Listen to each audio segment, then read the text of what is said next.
നിങ്ങൾ വരുന്ന സ്ഥലത്ത് ഒരു ബോർഡിംഗ് സ്കൂളുണ്ടായി. അവിടുത്തെ ടീച്ചറാണ് കുമ്മി എന്ന് പറയുന്ന ഒരു വൃത്തികെട്ട ടീച്ചർ. ആ ടീച്ചർ അവിടുത്തെ കൊച്ചുങ്ങളെ നന്നായി ഉപദ്രവിക്കുമായിരുന്നു. തണുത്ത വെള്ളത്തിൽ കുളിപ്പിച്ചു, കൊടുക്കുന്ന ഭക്ഷണമെല്ലാം കുറച്ച് കൊടുത്ത് ഉണ്ടായിരുന്നു. അവിടെ കുക്കു എന്ന് പറയുന്ന ഒരു പാവ കുക്കുപൂച്ച ഉണ്ടായിരുന്നു. ആ കുക്കുപൂച്ചയ്ക്ക് നിസ്സാര ഭക്ഷണമേ ആ ടീച്ചർ കൊടുത്തിരുന്നുള്ളൂ. പക്ഷേ കുക്കുപൂച്ച ഒരു ദിവസം ആ നിമ്മി ടീച്ചറെ പടം വരച്ചു. അന്ന് മുതൽ കുക്കുപൂച്ചയെ ഭയങ്കര ഇഷ്ടമായ ദേഷ്യമാണ് നിമ്മി ടീച്ചർക്ക്. അങ്ങനെ ഒരുപാട് ഉപദ്രവിച്ചു. അവർ അച്ഛനമ്മ കൊണ്ടുവരുന്ന സാധനങ്ങളെല്ലാം കട്ട് തിന്നുകയും അച്ഛനമ്മമായി പോയി വരുമ്പോൾ അയാൾ തല്ലിക്കൊല്ലുകയും ഒരു വൃത്തികെട്ട ടീച്ചറായിരുന്നു നിമ്മി ടീച്ചർ.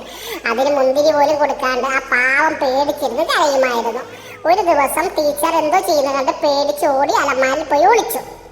അങ്ങനെ കുറെ ദിവസങ്ങൾ അവരെ കാണാണ്ടായി.